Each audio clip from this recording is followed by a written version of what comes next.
Hello friends, आज हम लोग देखेंगे result, date time, date zone, resolution. तो आइए एक एक करके इन सब को डिस्कस करते हैं। इन सब को समझने के लिए हमें इनकी मेन जड़ को जानना होगा। ये सब क्यों होता है, इनका मेन कारण है हमारा हिस्टेसिस। हिस्टेसिस इफेक्ट ही वो इफेक्ट है जिसके कारण हमारा आउटपुट स्टार्टिंग में नहीं दे पाता है इनपुट इंक्रीज करने। देखिए हमारे पास यहाँ एक ए मीटर है जो कि एक सोर्स से कनेक्टेड है। जब इसका स्विच हम लोग कनेक्ट करेंगे यहाँ पे, तब ये हमें कुछ रीडिंग शो करेगा। अब इसके इस पॉइंट को अगर हम लोग आगे पीछे करते हैं तब इसकी रीडिंग कम या ज़्यादा होता है। तो देखिए यहाँ पे इसको आगे पीछे करने में हमारी कुछ फ्रिक्शन लॉसेस होंगी, और फिर जब इसको हम लोग इधर की ओर घसकाएंगे तो देखिए इसका रेजिस्टेंस कमेगा, तब इसमें से करंट ज़्यादा हमारे फ्लो होंगे। जब ज़्यादा फ्लो होंगे तो इसको और ज़्यादा डिफ्लेक्ट होना चाहिए।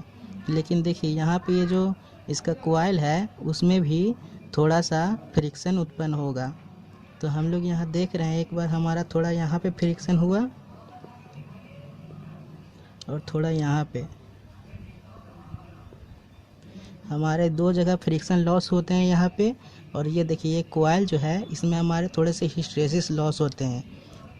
यहाँ पे हमारे थोड़े हिस्टेरिसिस लॉस होंगे।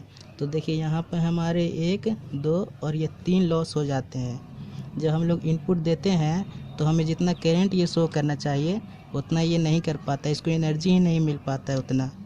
जब इसको हम लोग रीडिंग बढ़ाते हैं यहाँ पे, तब इन सब को ओवरकम करने के बाद ही हमें ये रीडिंग देगा। हमारी से देखते हैं कि अगर हमारा स्लाइडिंग कॉन्टैक्ट में जब फ्रिक्शन होता है तो इस पर इसका क्या इफ़ेक्ट होता है रीडिंग पर। जब हमारे मूविंग कॉइल का फ्रिक्शन होता है ज्वेल्ड बेरिंग में, तब इसका क्या इफ़ेक्ट होता है रीडिंग पर, और हिस्टेरिसिस का क्या इफ़ेक्ट होता है। देखिए ये हमारा पहला फिगर है। इसमें जब हम लोग स्लाइडिंग फ्रिक्शन को नेगलेक्ट कर दिए और हिस्टेरिसिस और मूविंग कॉइल का ही सिर्फ फ्रिक्शन को कंसीडर किए, तब देखिए जब हम लोग इनपुट बढ़ाते हैं तो इनपुट बढ़ाने पर क्या होगा कि हमारा रीडिंग देना शुरू करेगा। मान लेते हैं स्लाइडिंग में अगर कोई फ्रिक्शन नहीं हो रहा है तब आउटपुट हमारा दे रहा है। जब फुल हम लोग इनपुट दे दिए यहाँ तक इनपुट दे दिए तो हमको इतना आउटपुट मिल रहा है यहाँ पे। अब जब हम लोग इनपुट के कम करते जाएंगे, अगर कम करके हम लोग इनपुट जब ज़ीरो कर देते हैं, तब भी आउटपुट हमारा वापस आते आते पूरा तरह से ज़ीरो नहीं होता है, या आउटपुट हमें इतना मिलते ही रहता है। ये हमें इसलिए मिलता है कि अगर हम लोग जब इनपुट दे रहे थे तब इनपुट हमारा दो जगह यूटिलाइज हो रहा था। पहले तो फ्रिक्शन को ओवरकम करने में और दूसरा पॉइंटर को यहाँ तक पहुँचाने में। लेकिन जब हम लोग इनपुट को ख़त्म कर दिए, ज़ीरो कर दिए, तब वापस वो एनर्जी हमें पूरी तरह से नहीं मिल पाता है। हमारा जो कंट्रोलिंग स्प्रिंग है वो पॉइंटर को वापस भेजना चाहता है, लेकिन उसका जो एनर्जी है वो हमारे हिस्टेरिसिस लॉस और फ्रिक्शन लॉस पे ही ख़त्म हो जाती है। हमारे पॉइंटर को पूरी तरह से वापस नहीं ले पाता है वो। इसी कारण हमारा यहाँ पे कुछ रीडिंग शो होते रह जाता है। हम लोग देख लेते हैं इसी बात को बुक में भी। We do not obtain the same output for both increasing and decreasing value of the input is explained by the fact that the energy put into the stressed part when loading cannot be recovered back when unloaded। मतलब कि जब हम लोग energy इसमें input दे रहे थे तब हम लोग पूरा एनर्जी से पॉइंटर को वहाँ तक घुमाए थे, लेकिन जब हम लोग इनपुट को हटा लिए तब हमारे पूरी तरह से एनर्जी रिकवर नहीं हो पाई है। अब देखिए अगर हम लोग मूविंग कॉइल के फ्रिक्शन और हिस्टेरिसिस को नेगलेक्ट कर दें और सिर्फ स्लाइडिंग कॉन्टैक्ट का ही फ्रिक्शन को अगर कंसीडर करें, तब देखिए हमें जो ग्राफ मिलता है, जब इनपुट हम लोग बढ़ाते हैं तो ये थोड़ी देर बाद स्टार्ट होता है रीडिंग हमें देना, और ये बढ़ता है यहाँ तक। और जब हम लोग इनपुट को यहाँ पे हटाते हैं तब ये रीडिंग हमें थोड़ा सा पहले कांस्टेंट मिलता है, उसके बाद फिर लीनियरली डिक्रीज होता है। यहाँ पे हम लोग देख रहे हैं कि हमारा जो फ्रिक्शन स्लाइडिंग पर जो फ्रिक्शन है वो हमारा कांस्टेंट रहता है, और यही यहाँ देखिए अगर हम लोग मूविंग कॉइल पर सिर्फ कंसीडर करें फ्रिक्शन को तो हमारा ये नॉन लीनियर होगा। और अगर इसको हम लोग सब को मिला दे तो हमें कुछ इस तरह का मिलेगा फिगर। जब हम लोग इनपुट बढ़ाते हैं तो ये आउटपुट हमारे बढ़ते हैं, जब हम लोग इनपुट हटाते हैं तो हमें पूरी एनर्जी वापस नहीं मिलती, थोड़ी सी एनर्जी रह जाती है। अब देखिए, अगर हमारे पास सेंटर 0 एमीटर रहे, जिसका सेंटर में हमारा जो पॉइंटर है वहाँ पे 0 रीडिंग रहे और इस साइड नेगेटिव में रीडिंग आए और इस साइड पॉजिटिव में, तब अगर हम लोग 1 एम्पियर इसमें अगर सप्लाई देंगे तो हमारा रीडिंग इधर देगा। अगर इसको उल्टा कनेक्ट करेंगे तो हमारा रीडिंग इधर देगा। तो इस केस में देखिए हमें पूरा इस तरह से दोनों साइड ये फ्रिक्शन हिस्टैरिसीस एरर हमें मिलेगी। सबसे पहले हम लोग थ्रेशोल्ड को समझेंगे। थ्रेशोल्ड होता क्या है हमारे। It is clear from the above that if the instrument input is increased very gradually from 0, there will be some minimum value below which no output change can be detected। मतलब कि अगर हम लोग input देना start करें तो किसी खास मिनिमम वैल्यू के नीचे हमें कोई भी इनपुट नहीं मिलता है। इनपुट यहाँ पे ध्यान दीजिएगा, मेजरेबल इनपुट होना चाहिए। The minimum value defines the threshold of the instrument. Threshold का एकदम शॉर्ट डिफिनेशन दिया हुआ है, नोटिसेबल मेजरेबल चेंज। मतलब जब हम लोग रीडिंग लेना स्टार्ट करेंगे तो 0 से पहला जो पॉइंट तक हम लोग को पॉइंटर मूव करेगा तो उसको हम लोग नोटिस करेंगे। तो उसी नोटिस करने लायक जो इनपुट हम लोग चेंज किए हैं उसी पहला इनपुट को हम लोग थ्रेशोल्ड कहेंगे। अब देखिए ऐसा क्यों होता है। देखिए ये हमारा ड्राइविंग फोर्स का गियर जो दिया गया है फिगर में, और ये हमारा आउटपुट का जो हमारा पॉइंटर रीड करेगा उसका दिया गया है। तो देखिए जब हम लोग ड्राइविंग में टॉर्क हम लोग यहाँ से लगाना स्टार्ट कर दिए, हम लोग इनपुट यहीं दे चुके हैं, लेकिन हमारा आउटपुट यहाँ से नहीं स्टार्ट होता है, हमारा आउटपुट थोड़ा सा आगे से स्टार्ट होता है। ये सब हमारे हिस्टैरिसीस फ्रिक्शन लॉस के कारण हमें स्टार्टिंग में ही नहीं मिलता है आउटपुट, थोड़ी देर बाद हमें मिलता है। अब ये देखिए हम लोग जब आउटपुट हटा देते हैं, इनपुट देना ड्राइविंग टॉर्क हटा देते हैं, तब आउटपुट हमारा 0 उसी समय नहीं होता है, थोड़ी देर बाद होता है। ये फ्रिक्शन को ओवरकम करने के कारण, हिस्टैरिसीस लॉस के कारण इस तरह से ऐसे होता है। सबसे पहले थ्रेशोल्ड को समझेंगे कि ये क्या होता है। ये हमारे पास कोई एमीटर है जो कि सप्लाई सोर्स से कनेक्टेड है। इसका एक पॉइंट यहाँ कनेक्ट है, एक इस हमारा स्विच में कनेक्टेड है। देखिए तो सबसे पहले हम लोग समझते हैं कि थ्रेशोल्ड क्या होता है। जब हम लोग सप्लाई देते हैं तब हमारा पॉइंटर 0 पर होता है उससे पहले, और जब हम लोग सप्लाई ऑन करेंगे, स्विच ऑन करते हैं, तो हमारा पॉइंटर यहाँ से डिफ्लेक्ट होता है करंट के हिसाब से। जितना करंट हम लोग रीडिंग कर दिए हैं उतना रीडिंग हमें शो करता है। लेकिन स्टार्टिंग में क्या होता है कि जब हम लोग यहाँ पर से सप्लाई ऑन किए और इसमें बहुत थोड़ा सा करंट फ्लो होने के लिए इसको हाई रेजिस्टेंस पर सेट किए, तो हमारा डिफ्लेक्शन शो नहीं करेगा। अब देखिए अगर हम लोग इसको थोड़ा सा कम करते हैं तो इसमें करंट का वैल्यू बढ़ना चाहिए था, लेकिन फिर भी ये डिफ्लेक्शन शो नहीं करेगा, क्योंकि इसमें फ्रिक्शन यहाँ पे लॉस होंगे और इसमें हिस्टैरिसीस लॉस भी हो जाता है इसके कॉइल में। इसके कारण ये हमारे शो नहीं करता है रीडिंग। जब हम लोग इसको और थोड़ा सा इधर घसकाएंगे तो हमारे इसमें ज़्यादा करंट जाएगा। तो अगर ज़्यादा जब करंट जाएगा तब ये हमारा कुछ रीडिंग देना इसे शुरू करेगा। तो ये मिनिमम वैल्यू जो हम लोग यहाँ पे देंगे, जहाँ पर से हमको रीडिंग पहला मिलना शुरू हो जाए, मेजरेबल रीडिंग हमें मिलना चाहिए। देखिए ये पॉइंटर हमें यहाँ से यहाँ तक भी घसक सकता है, तब इसको हम लोग कोई मेजरेबल इनपुट नहीं बोलेंगे, इसको आप मेजर नहीं कर सकते। यहाँ पे पता नहीं आपको कि कितना करंट ये शो करेगा, लेकिन यहाँ पे आपको पता है कि 0.5 है, और अगर आगे बढ़ा तो यहाँ 1 एम्पियर यहाँ पे आपको शो करेगा, यहाँ 1.5 शो करेगा, लेकिन बीच में आपको पता नहीं है। तो जब तक आपको इतना करंट के वैल्यू जहाँ पे आपका यहाँ से पॉइंटर यहाँ घसक जाए, स्टार्टिंग में ये 0 से, यहाँ पे ध्यान दीजिएगा, ये हमेशा 0 से स्टार्ट होता है थ्रेशोल्ड के लिए। इधर कहीं से यहाँ घसकाने के लिए आपको थ्रेशोल्ड उसको नहीं कहेंगे, आपको हमेशा 0 से ऊपर जाने के केस को ही थ्रेशोल्ड कहते हैं। तो देखिए वह मिनिमम वैल्यू जहाँ पर आपका पॉइंटर डिफ्लेक्ट होके मेजरेबल इनपुट दे दे 0 से, तब वह उस मिनिमम वैल्यू को ही हम लोग थ्रेशोल्ड कहते हैं। अब आइए हम लोग डेड टाइम को देखते हैं। डेड टाइम हमारा क्या होते हैं। देखिए dead time is defined as the time required by a measuring system to begin to respond to a change in measure. मतलब कि देखिए जब हम लोग किसी कॉइल में करंट का वैल्यू इंक्रीज करते हैं तब फ्लक्स उसके पीछे लैग हो जाता है हिस्टैरिसीस के कारण। ये हमारा टाइम एक्सिस है, ये हमारा मेजरेबल क्वांटिटी है। देखिए जब हम लोग इनपुट को, ये ग्राफ हमारा इनपुट का है और ये ग्राफ हमारा आउटपुट जो शो करेगा पॉइंटर उसका है। देखिए इनपुट हम लोग स्टार्टिंग में टाइम 0 से शुरू किए, इनपुट में हम लोग 20 एम्पियर दिए, मान लेते हैं कि इसको कुछ क्वांटिटी है, इसको छोटा क्वांटिटी मानते हैं। ये मान लेते हैं कि 20 माइक्रो एम्पियर हम लोग दिए हैं स्टार्टिंग में, तो आउटपुट हमें ग्राफ हमारा शुरू भी नहीं हुआ है, ग्राफ हमारा यहाँ से शुरू हो रहा है आउटपुट का। अगर इसको और हम लोग थोड़े टाइम बाद और बढ़ा देते हैं, करेंट की वैल्यू अगर हम लोग 40 माइक्रो एम्पियर कर दिए हैं, फिर भी हमारा आउटपुट नहीं दे रहा है, इसको और बढ़ा के अगर हम लोग 60 कर देते हैं, तब देखिए 60 पर हमारा कुछ इनपुट देना स्टार्ट करता है।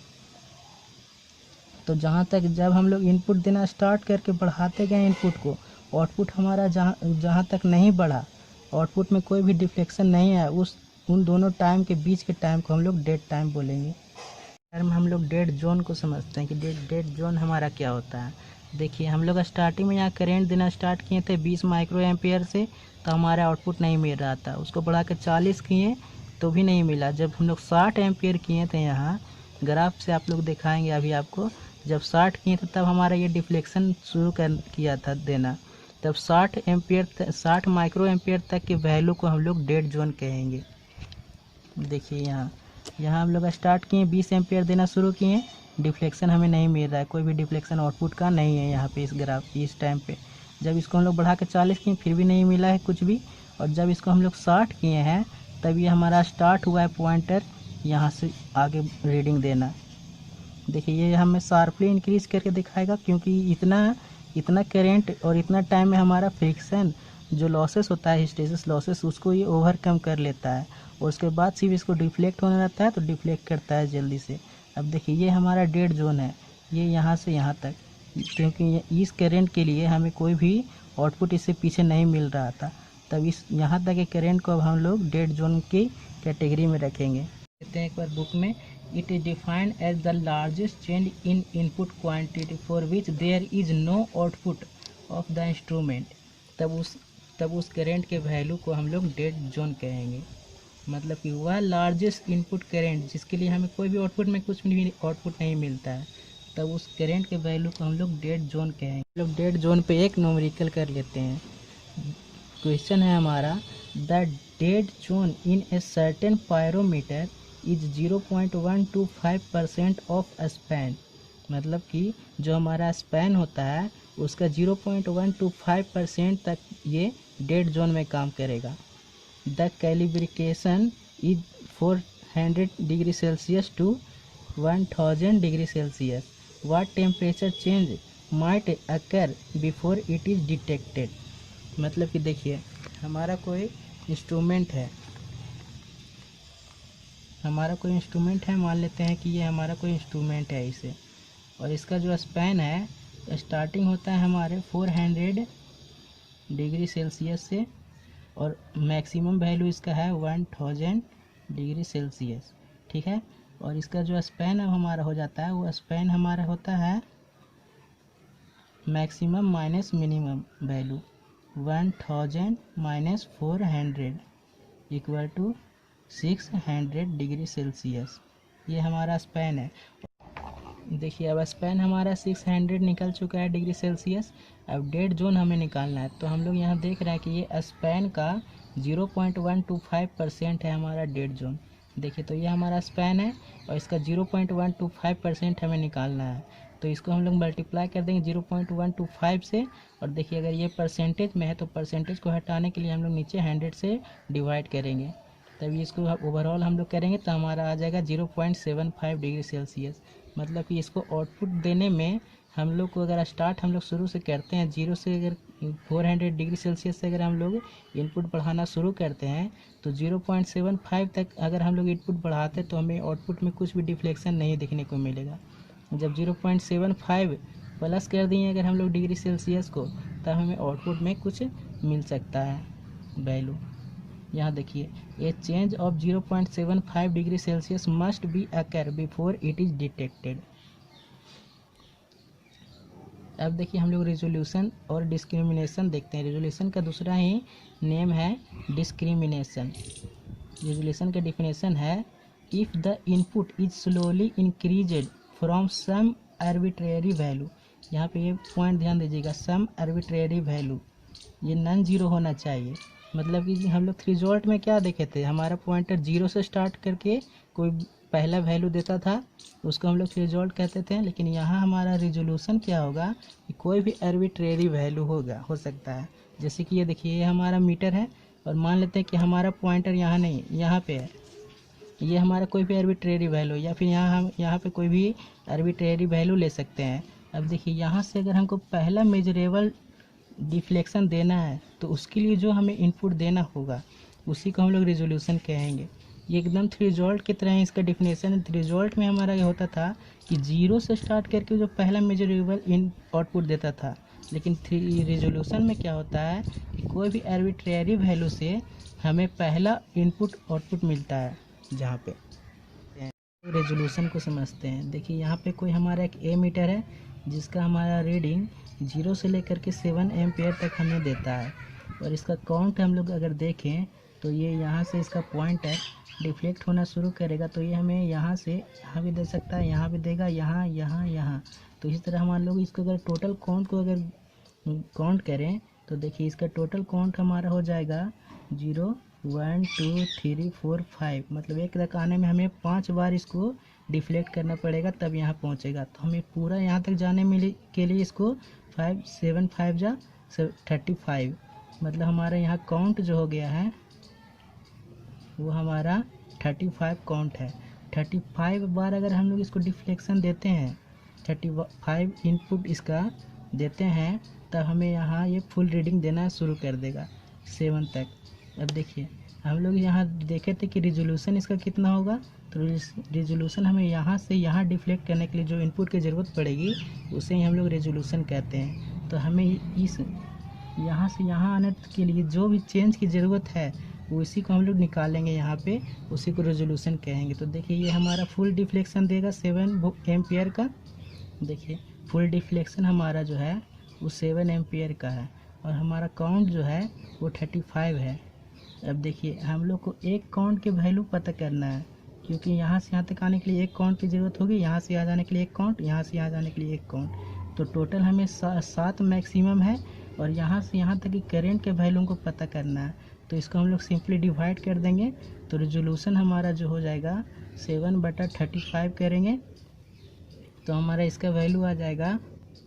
यहाँ पे हम लोग रेजोल्यूशन डायरेक्ट फार्मूला से भी पता कर सकते हैं। रेजोल्यूशन का फार्मूला होता है मैक्सिमम वैल्यू बटा टोटल नंबर ऑफ काउंट्स। देखिए 7 5 जा, और इसको अगर हम लोग करते हैं तो 0.2 आएगा, मतलब कि 0.2 एम्पियर। ये देखिए यहाँ से यहाँ तक आने के लिए हमें 7 एम्पियर की ज़रूरत थी, और उसके लिए हमें 35 काउंट देने पड़ते हैं। तो एक काउंट में हमारे कितने एम्पियर होंगे, तो इसको अगर हम लोग डिवाइड किए तो हमें 0.2 एम्पियर मिले, मतलब यहाँ से यहाँ एक काउंट की वैल्यू हमारी हो जाएगी 0.2 एम्पियर। देखिए तो अगर हमें यहाँ पे अभी 3 एम्पियर हम लोग दे रखे हैं अपने इंस्ट्रूमेंट को, तो यहाँ से पहला काउंट लेने के लिए हमको 3.2 एम्पियर इसमें देना पड़ेगा, मतलब चेंज हमें 0.2 का करना पड़ेगा किसी आर्बिट्रेरी वैल्यू से अगला काउंट लेने के लिए। इसी को हम लोग रेजोल्यूशन कहते हैं। न्यूमेरिकल्स देखते हैं। A moving coil volt meter has a uniform scale of 100 division. ये मानते हैं ये कोई हमारा एक मूविंग कॉइल वोल्ट मीटर है, जिसका ये नंबर ऑफ डिवीज़न है वो हमारे गिनते गिनते यहाँ तक 100 डिवीज़न तक आएंगे। देखिए the full scale reading is 200 volt, और जो 100वां डिवीज़न है वो हमें 200 वोल्ट देगा। फुल स्केल हमारा अंतिम वाला रीडिंग को कहते हैं हम लोग। 1/10 of scale division can be estimated with a fair degree. मतलब देखिए ये हमारा एक डिवीज़न हो गया यहाँ दोनों के बीच में, और देखिए ये 100 डिवीज़न था, लास्ट वाला 200 वोल्ट शो कर रहा था, तो एक डिवीज़न हमें 2 वोल्ट शो करेगा। अब देखिए यहाँ पे जो एक डिवीज़न है उसका 1/10 भाग कोई ये मीटर, ये वोल्ट मीटर है जो अच्छी तरह से दिखा सकता है। देखिए तो हम लोग मानते हैं कि कोई एक डिवीज़न को हम लोग बड़ा करके देखते हैं। मान लेते हैं ये वाला डिवीज़न को हम लोग बड़ा किए और इसका 1/10 करेंगे हम लोग, तो ये देखिए ये 10 टुकड़ों में इस तरह से बढ़ जाएगा। अब इसका 1/10 भाग को ये अच्छी तरह से हम लोग को शो कर सकता है, मतलब कि इसका रेजोल्यूशन क्या हो जाएगा, यहाँ से कोई भी आर्बिट्रेरी वैल्यू ये कोई है, और यहाँ से पहला मेजरेबल डिफिनेशन ये हमें अच्छे से शो कर जाएगा। तो अब ये हमको पूछ रहा है कि इसका हम लोग को रेजोल्यूशन बताइए। तो देखिए हम लोग को सबसे पहले एक डिवीज़न का वैल्यू निकालना था, तो हमें टोटल 100 डिवीज़न थे और लास्ट वाला डिवीज़न हमें 200 वोल्ट शो कर रहा था। तो एक डिवीज़न कितना शो करेगा, तो वन डिवीज़न हम लोग को जो शो करेगा वो टोटल 200 वोल्ट शो कर रहे थे और इसमें 100 डिवीज़न थे, तो एक डिवीज़न हमें शो कर देगा 2 वोल्ट। ये हमें एक डिवीज़न 2 वोल्ट शो करेगा। अब इसका 10वां भाग को अच्छी तरह से हम लोग पढ़ सकते हैं, इसी को तो रेजोल्यूशन कहते हैं। अब देखिए इसका ये हमारा एक डिवीज़न है, इसका 1/10 अगर करते हैं हम लोग, देखिए तो ये डिवीज़न को हम लोग बड़ा करके देख रहे हैं यहाँ पे, ये देखिए ये 12 है वोल्ट और ये 14 वोल्ट है, तो ये दोनों के बीच का अंतर हो जाएगा, हमें डिफरेंस 2 वोल्ट हो जाएगा। वही एक डिवीज़न है जो हम लोग लेके चले थे। अब इसका 1/10 अगर करते हैं हम लोग, तो 2 का 1/10 करेंगे तो ये हमें 0.2 वोल्ट देगा। मतलब कि देखिए ये हमारा डिवीज़न था और इसको हम लोग 1/10 तक को पढ़ सकते हैं, तो 1/10 करेंगे तो इसको हमें ये 0.2 0.2 0.2 प्रत्येक डिवीज़न 0.2 के रूप में बढ़ जाएगा। तब ये देखिए ये जो हम लोग तब उस समय हम लोग एक डिफ्लेक्शन से दूसरे डिवीज़न तक जाने के लिए हम लोग को जो ज़रूरत पड़ेगी चेंज की, वो 0.2 वोल्ट हो जाएगा। उसी वोल्ट को ही रेजोल्यूशन कहा जाता है। अब देखिए बुक में कैसे बनाया है, यहाँ 1 स्केल डिवीज़न का वैल्यू निकाला है। टोटल हम लोग को लास्ट जो वोल्टेज शो कर रहा था मैक्सिमम वैल्यू वो 200 था और इसको शो करने के लिए 100 डिवीज़न की ज़रूरत पड़ रही थी, तो 100 नीचे रखा। और एक डिवीज़न में कितना वोल्ट शो करेगा, 2 वोल्ट शो करेगा। अब इसका 1/10 है, मतलब एक डिवीज़न में जितना वोल्टेज शो कर रहा है उसका 1/10 को अच्छी तरह से ये मेजर कर सकता है। तो 1/10 हम लोग 2 का करेंगे तो 0.2 आएगा। और वही जो मेजरेबल छोटा से छोटा चेंज है आर्बिट्रेरी से, जहाँ पर से हमें एक वैल्यू मिलना शुरू हो जाए, उसी को रेजोल्यूशन कहते हैं। तो यही हमारा रेजोल्यूशन आंसर हो जाएगा।